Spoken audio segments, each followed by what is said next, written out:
अटेवा pension बचाओ मंच Uttar Pradesh. अटेवा pension बचाओ मंच उत्तर प्रदेश के राष्ट्र अध्यक्ष विजय कुमार बंधु की प्रेस कॉन्फ्रेंस 1 अक्टूबर को दिल्ली की रामलीला मैदान में करेंगे पेंशन शंखनाद महारैली।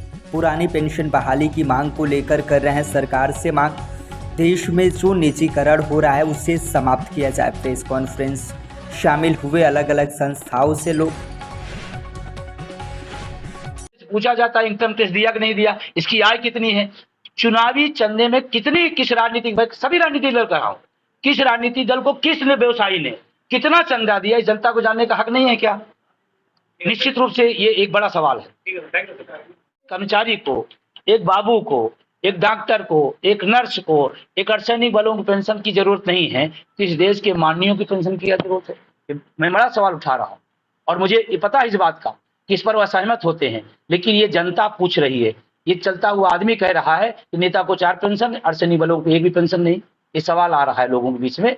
इसलिए मैं आपके माध्यम से कहना चाहता हूं, 1 अक्टूबर की हमारी जो दिल्ली की महारैली, तमाम संगठनों के, हमारे चाहे अशोक कुमार जी स्वास्थ्य चिकित्सा से, PGI से हमारे लता सचान साहब हों, डिग्री कॉलेजों के अध्यक्ष डॉक्टर मनोज पांडे साहब, वरिष्ठ कर्मचारी नेता रामदास दुबे साहब, महामंत्री नेत्री त्रिपाठी जी, PWD के बड़े नेता भरत यादव जी और तमाम संगठनों का समर्थन भी इस 1 अक्टूबर की पेंशन महारैली में है।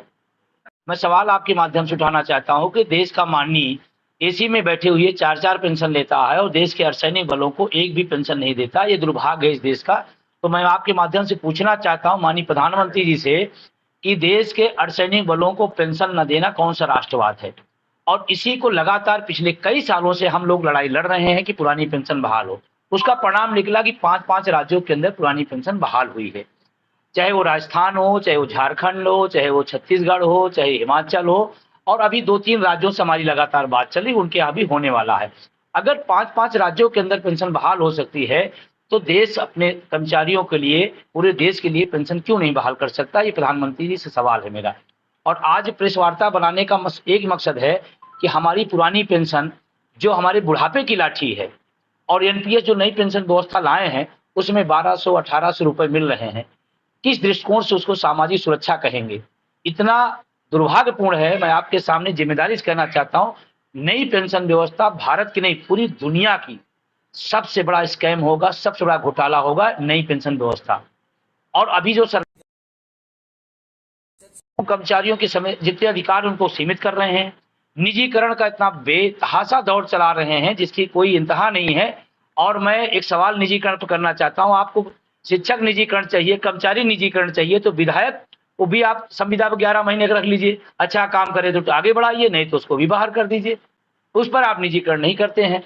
प्रधानमंत्री जी, मुख्यमंत्री अपनी सुरक्षा में संविदा का सिक्योरिटी गार्ड रख लें, तब निजीकरण का समझ में आएगी भाषा। और अभी तो माध्यमिक विद्यालयों में, अभी बेसिक विद्यालयों में लगातार NGO के माध्यम से निजीकरण किया जा रहा है। अभी माध्यमिक विद्यालयों में धारा 21 खत्म करके सीधे चयन बोर्ड जो सरकारी संस्था थी उसको सीधे प्रबंधक के हवाले में रख दिया गया। मतलब एक प्राइवेट व्यक्ति अब सारे कर्मचारी, शिक्षकों कर्मचारी, जो शिक्षक कर्मचारी उनका मालिक होगा। ये कहां से है, कहां से न्यायप्रिय है? तो मेरा बस आप सबसे निवेदन है कि जो पेंशन बहाली का मुद्दा है ये कोई सिर्फ शिक्षक कर्मचारी का सवाल नहीं है। ये देश में जो भी नौकरी की तैयारी कर रहा है उसकी सुरक्षा का सवाल है। जो माँ बाप गरीब अपने घर में गेहूं चावल बेच करके अपने बच्चों को इलाहाबाद या दिल्ली भेजते हैं पढ़ने के लिए, सरकारी जॉब के लिए, उन गरीब परिवारों के साथ कुठाराघात है। सामाजिक सुरक्षा एक बड़ा विषय है। वो सिर्फ एक चंद पैसे का नहीं सवाल है कि हमें 2 रुपए मिल गया और हम खुश हो गए। हम जिंदगी भर सरकार को काम देते हैं, अपना ज्ञान देते हैं, अपना समय देते हैं, उसके बदले इनकम लेते हैं, इनकम के बदले इनकम टैक्स देते हैं, उसके बाद सामाजिक सुरक्षा की बात कर रहे हैं। मैं Lata Sachan, nursing association, nursing staff association, SGPGI Lucknow से अध्यक्ष हूँ मैं अपने यूनियन की। पेंशन को लेकर बहाली की बात आ रही है, अभी आपने कहा कि जो है लोगों को जो है कंप्लीट चाहिए, मगर हाल कंप्लीट हो नहीं पा रहा है, सब सुविधा कैसे देखते हैं? पेंशन के लिए हमारा एसोसिएशन NMOPS, जब से NMOPS ने पुरानी पेंशन बहाली को लेकर के जो भी इनका समर्थन करते चले आ रहे हैं, अभी भी 1 अक्टूबर को दिल्ली में रैली होने जा रही है रामलीला मैदान में, उसमें हम अपने साथियों के साथ तन मन धन के साथ इनके समर्थन में पूरे मनोयोग के साथ उनका समर्थन करते हैं और दिल्ली जाने के लिए तैयारी कर रहे हैं। हमारा कैडर, क्योंकि हम नर्सिंग कैडर से हैं, हमारे कैडर में महिला प्रधान कैडर है, हमारे महिलाएं ज्यादा संख्या में हैं।